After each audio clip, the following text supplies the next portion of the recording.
Yıllar evvel bir şirkette çalışıyorum. Anadolu yakasında, Sancaktepe'de, bayağı uzak tabii. Ortaköy'de oturuyorum, Avrupa yakasında. Küçük bir aracım var, ufak bir aracım. Her gün, her sabah aracımla çıkıyorum yola. Abartmıyorum, her gün 2 saat. 2 saat boyunca o trafikte gidiyorum. İş bitiyor, 2,5 saat dönüş, ne oldu? 4,5 saat. Ya bunu ben yaklaşık olarak kaç sene yaptım? 5-6 sene boyunca ben her gün Ortaköy'den Sancaktepe'ye 5 saatimi yolda yaktım. Her gün. Belli bir süre sonra artık beyin diyor ki ya Tuğer, sen 5 saat burada yolda geçiriyorsun da ne yapacaksın? İşte Nihat'la Sivrisinek var radyoda. Adamların bütün repliklerini ezberledim neredeyse. Onu dinliyorum ama kafa yetmiyor. Hani kafa diyor ki ya daha fazla bir şey yap. Artık en son bir tane ıslak mendil aldım. Her gün arabayı siliyorum falan. Arabanın içini temizliyorum vesaire. Abi o da yetmiyor. Trafikte başka ne yapabilirim? Şimdi telefonla oynayamazsın. Tamam dur kalk yapıyorsun ama ufacık bir dikkat dağınıklığı kaza yapmama sebep olacak. Olmuyor. Yani 4 saat, 5 saat. Çıldırdım. Her şeyi deniyorum. Ya evi taşısam yine çözüm değil. O bu şu. Yani diyeceğim o ki hayatımdan benim 6 yılda kaç gün var hesaplayın. Pazarları çıkartın, cumartesileri de çalışıyorum. Hayatımda benim belki de 10 binlerce saatim o trafikte geldi geçti. 20'li yaşlardayım. Tabii ki genciz diyoruz ki ya hayat uzun. Ne olacak şimdi yaş 20, bugünlerde çok da sorun değil. Hani gidiyoruz, geliyoruz, paramızı kazanıyoruz. İşimi de seviyorum, sevmiyor değilim. Yani hiç sevmediğim bir işi bugüne kadar yapmadım. Ha nefret ettiğim zamanlar oldu mu? Oldu. Ama genellikle o yolda geçen zamana hayıflandım her zaman. İşe gidiyorum yorgunum, eve geliyorum yorgunum, dinlenemiyorsun. Boşa geçiyor zaman. Derken ben yıllar evvel, tabii bu dönemler biraz şeyim böyle, biraz içine kapanığım. Çok fazla konuşmuyorum. Hatta benim lise yıllığımda şöyle bir şey de vardır. Herkesin lise yıllığında 10 yıl sonra Ahmet ne oldu? İşte Ahmet çok atıyordu tutuyordu, 10 yıl sonra pilot oldu. İşte Ahmet çok anlayışlı bir çocuktu, 10 yıl sonra işte avukat oldu gibi böyle her ismin yanında o kişinin ne olduğuyla alakalı bir kelime yazıyor. Tuğer Akkaya konuştu. Sadece bu yazıyor. Niye? Çünkü ben konuşmuyordum. Yani lise döneminde, üniversite döneminde ağzını açıp da bir cümle kurabilecek yapıda bir insan değildim. Hoca sınıfta soru soruyor, diyor ki çocuklar bilmem ne hakkında görüş olan var mı? Şimdi benim bir görüşüm var, el kaldırmam lazım. Sağa bakıyorum, sola bakıyorum. Yok kimse el kaldırmıyor. Ulan kimse kaldırmıyorsa sen niye kaldırıyorsun? Boş ver. Hani oradaki sürüye uy. İnsanlar ne yapıyorsa ona uy. Hep bu mantıktaydım. Sonra bir adamla tanıştım. Erdal hocam, Erdal Demirkıran. Onun bir Kaşna Dahi Fabrikası diye bir fabrikası var. Böyle dahi yetiştirdiği bir fabrika. Kendisi uçuk bir adam bu arada. Yani sadece başbakan okusun diye kitap yapmış adam öyle söyleyeyim. O kadar enteresan bir anlatım dili var ki sizi resmen böyle bir sirkeliyor. Yani kendinize getiriyor. Ya kendine gel diyor. Sen diyor kimsin diyor. Bana soruyor. Yani Tuğer'im. Hayır sen Tuğer değilsin diyor. Sen bilmem nenin bilmem nesisin. Yani beni olduğum mertebeden çok daha fazla yukarı koyuyor. Öyle söyleyeyim. Öyle bir adam. Ve ben uzatmayayım. Bu adam sayesinde bir irkildim. Kendime geldim. Ve dedim ki ya benim artık kendimi aşmam lazım. Kendi potansiyelimin farkına varmam lazım. Benim kafam artık daha iyi çalışıyor. Çünkü kendimin farkına vardım. Şimdi sabah 8, akşam 5. İşe git, çalış, eve gel. Rutin. Hayatımız hep rutinlerle dolu. Çünkü macera arayacak lüksümüz yok. Çünkü bizim eve ekmek götürmemiz gerekiyor. Kira ödememiz gerekiyor. Çocuğumuz varsa çocuğumuzun okul taksitini vermek gerekiyor. Ve en önemlisi ne biliyor musunuz? Korkuyoruz. Yani konforumuzun dışına çıkmaktan korkuyoruz. Hatta Google'a yazın Erdal Demirkıran'ın bu Kartal Tavuk hikayesi var. Erdal Demirkıran, Kartal Tavuk yazın o hikayeyi okuyun mutlaka Google'da çıkar. Yani oradaki kendini tavuk zanneden kartal gibiydim ben. Yıllar boyu hep böyleydim. Hiç kalıbımın dışına çıkamamıştım. İşe gidiyorum, geliyorum, gidiyorum, geliyorum. Ama kafamda ne fırtınalar kopuyor. Ya Tuğer diyorum sen şunu yaparsın, ya Tuğer sen tekerleği bile bir daha baştan icat edebilirsin. Yani o kadar potansiyel görüyorum kendimde. Egolar tavan ama cesaret yok. İçimde patlıyor hepsi. Bütün o enerji çıkıyor, içime geri giriyor. Yani şeyi yok, kendimi izah edebileceğim bir ortam, bir yer yok. Sonra şunun farkına vardım en sonunda. Dedim ki bir gece kulübündeyim. Bir arkadaşım da yanımda. Çocuk dans etmiyor böyle duruyor. Ben de böyle duruyorum. Ama millet çılgınlar gibi eğleniyor. Yurt dışındayız Bulgaristan'da. Ya şöyle yaptım ben hafif kolumu kaldırdım. Şöyle bir sallandım. Sonra elimi geri indirdim tamam ulan millet bana mı bakıyor acaba dedim. Sonra arkadaş yanımdan uzaklaştı. Yanımdaki arkadaş yanımdan uzaklaştı. Bir yere gitti. Bir yarım saat kayboldu. Sonra çevreme baktım dedim ki ulan burada beni benden başka kimse tanımıyor ve buradaki hiçbir adamı ben hayatım boyunca bir daha görmeyeceğim dedim. Ve orada eğlenmeye başladım. Kolları kaldırdım. Hayatımda ilk defa dans etmeye başladım. Kimse bana dönüp bakmadı. Bu manyak ne yapıyor demedi. Sonra kendi kendime dedim ki ya Tuğer, sen gerçekten de o kadar çok böyle hani takıntı yapmışsın ki her şeyi. O kadar çok korkuyorsun ki, o kadar çok yadırgıyorsun ki kendini.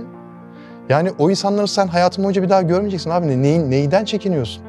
Kalk oyna, kalk dans et. Bunu yaptım. Zaman içerisinde birçok şeyi aşmaya başladım artık. Burada anlattığım hikaye aslında bana ait bir hikaye ama kendinize burada birçok şey çıkartabilirsiniz. Çünkü eminim Türkiye'de yaşayan yüz binler, belki milyonlarca insan benzer durumda. Bunu bir dans etmek, gece kulübünde dans etmek olarak algılamayın. Ya da kendinizi cesaretli ya da kendinizi konuşmayan bir insan olarak algılamayın. Bunu farklı bir yere koyun bu anlattıklarımı. Belki iş hayatınıza koyabilirsiniz, belki aile hayatınıza koyabilirsiniz. Nereye koyarsanız. Yani emin olun sizin yapmadıklarınız, kaybettikleriniz ve bugüne kadar, şu saniyeye kadar ya ben bunu yapabilirdim ama neden yapmadım dediğiniz o kadar çok sebep vardır ki bir kağıt kalem çıkartın ya ve yazın o kağıda. Deyin ki ben bunu yapmadım, ben şunu yapmadım.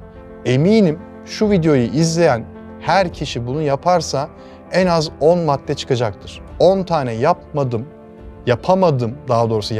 dediğiniz 10 tane madde çıkacaktır.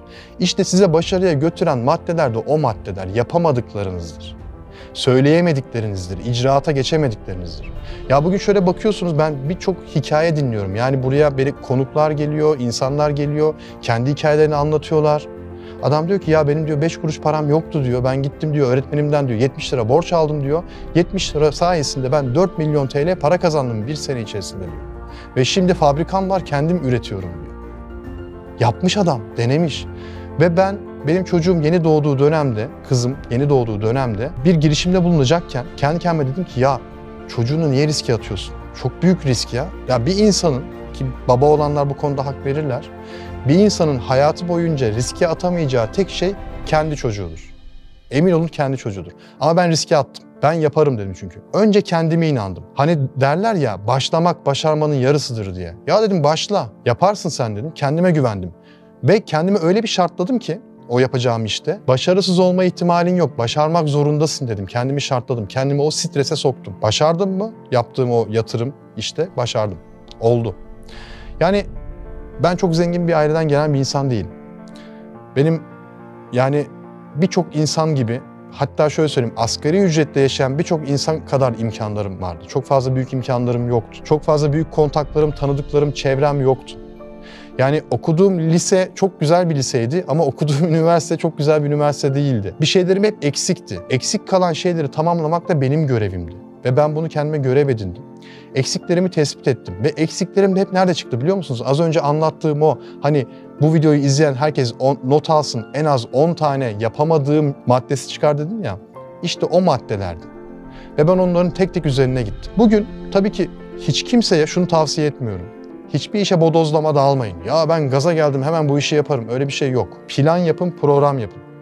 Yine açın, ben hep not almayı severim. Bir tane not defteri alın elinize, not alın. Deyin ki benim şöyle bir planım var. Birinci adım şu, ikinci adım bu, üçüncü adım bu. Adım adım onu planlayın ve daha sonra adımları tamamlayarak bir sonraki adıma geçin. Üçüncü adım daha kolay, ben 3'ten başlayayım demeyin. İstediğiniz sorudan başlayamıyorsunuz, en baştan başlayın. O plana uyduktan sonra başarısız olma ihtimaliniz imkansız. Başarısız olmak daha zor, emin olun bana. Çünkü zaten siz başarmak için ilk adımı atıyorsanız zaten başarmışsınızdır, yarısını başarmışsınızdır. Geri kalan da zaten akar gelir. Yeter ki isteyin, yeter ki yapmak isteyin. Hani e-ticaret olabilir. Ya ben evde oturuyorum, işsizim örnek veriyorum. E-ticaret yapacağım, bütçem yok, param yok. Sermaye yok Tuğer, sen bana diyorsun ki al diyorsun işte tripod sat, al diyorsun ışık sat, al diyorsun ayakkabı sat da hani onu alacak para yok. Ya çok basit bir örnek vereyim ben size. Benim eşim o kadar tutumlu, o kadar akıllı bir insan ki geçen oturmuş bizim evde kullanmadığımız kurutma makinesini Letgo'ya koymuş, 3.000 liraya satmış. Kullanmadığımız işte yarı bozuk klimayı Letgo'ya koydu, yine sattı. Dolaba benim giymediğim makinede küçülen kazaklarımı Letgo'ya koymuş, dolaba koymuş, satmış. Örnek veriyorum. Bir gün bana geldi dedi ki ya ben bunu sattım 10.000 lira para çıktı ortaya dedi. Şimdi hepinizin mutlaka bir başlangıç sermayesi yaratacak bir noktası mutlaka vardır. Ya eşiniz, dostunuz mutlaka vardır. Bir noktada yapmak istediğiniz, hayalinizi yapacağınız bir şey mutlaka vardır. Bir örnek daha vereyim. Benim tanıdığım birisi, adam model uçak yapıyor. Model uçak yapıyor. Diyor ki ben diyor AliExpress'ten diyor oradan buradan diyor bilmem ne kağıdı alıyorum diyor. Bilmem ne plastiği alıyorum diyor. Daha sonra onu yapıyorum diyor. Model uçak yapıyorum diyor. 200 liraya 100 liraya satıyorum diyor. Şimdi 10 liraya 20 liraya ürettiği bir şeyi 200 liraya satıyor. Abi sen bu işi nasıl öğrendin diyorum. İşte izleyerek öğrendim diyor. Bakarak öğrendim diyor. Araştırarak öğrendim diyor. Şimdi sizin yapmak istediğiniz şey kaynakları internette zaten var. Hiçbir şey bu hayatı benim 1997 yılında başladığım gibi değil. Ben 1997 yılında ticarete başladığım dönemde internet yoktu, cep telefonu yoktu, kaynak yoktu, YouTube yoktu. Evimizde o Ana Britannica dediğimiz koca koca ansiklopediler vardı. İşte ne bileyim şu ne demek dediğimiz zaman ansiklopedinin B slide'ını alırdık mesela. İşte onun anlamına bakardık. Ansiklopediyi geri yerine koyardık. Ben çocukken bunları yaptım o yıllarda. İnternet yoktu. Google bile yoktu ya. Ama şu an herkesin elinde akıllı telefon var. Herkesin elinde bir imkan var. Diyor ki adam ben gitar çalmak istiyorum. Nasıl çalarım? Ya git abi Udemy'den eğitim al. YouTube'dan video izle. Her şeyi yapabilirsin zaten. Ya benim el becerim yok ama işte çok güzel kağıt kesiyorum. Kestiğim kağıtlarla bir şeyler, dekorasyon ürünleri yapıp Etsy'de satabilir miyim? Bunu bana sorma. Yaparsın tabii ki. Yeter ki nasıl yapılacağını öğren. Yeter ki ona bir adım at. Yeter ki iste. Yani istediğin zaman başarmak için yapamayacağın şey zaten imkansız yok. Eğer başarısız olduğuna inanıyorsan bir işte yeteri kadar istememişsin demektir. Yeteri kadar kendine güvenmemişsin demektir. Ya şöyle düşünün ya ben geçen paraşütten atladım mesela. Korkuyorum. İçimde korku var. Dedim ki ya ben bunu yapamam dedim önce. Kendi kendime bunu söyledim. Eşim dedi ki yaparsın. Senin yapamayacağın ne var ki dedi.